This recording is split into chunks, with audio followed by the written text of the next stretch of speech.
कोळी बांधवांकडून समुद्रातील मच्छी थेट ग्राहकांना मिळावी, सांगलीतील हॉटेल चालक मालक संघटनेचे मंत्री राणे यांना निवेदन।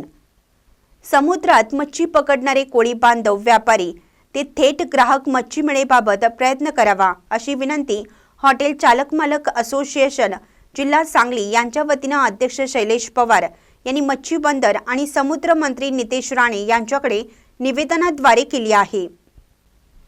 कोळी बांधवांच्याकडून पकडली जाणारी मच्छी थेट सांगलीच्या ग्राहकांना आणि हॉटेल इंडस्ट्रीजला सांगली शहरात मच्छी स्वस्त मिळत नाही।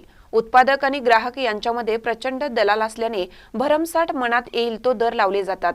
त्यामुळे सांगली नगरीतील मच्छी खवय्यांना सांगली शहरामध्ये प्रचंड महाग मच्छी मिळते। सांगली शहरात मच्छीला प्रचंड मागणी आहे।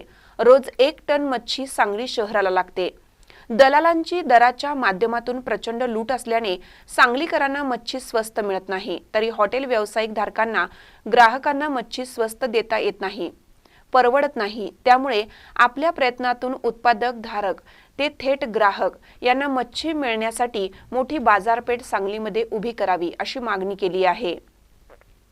या निवेदनाचा विचार करून नामदार नितेश राणे यांनी लवकरच शैलेश पवार यांच्या नेतृत्वाखाली सांगली, कोल्हापूर, सातारा या तिन्ही शहरांची एकत्र बैठक घेऊन तिन्ही जिल्ह्यांसाठी मार्ग काढला जाईल, असं आश्वासन दिलं।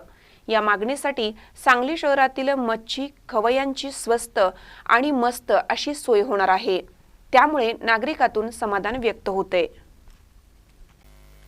ताज्या बातम्यांसाठी महान करेला सबस्क्राइब करा आणि बेल आयकॉनला क्लिक करा।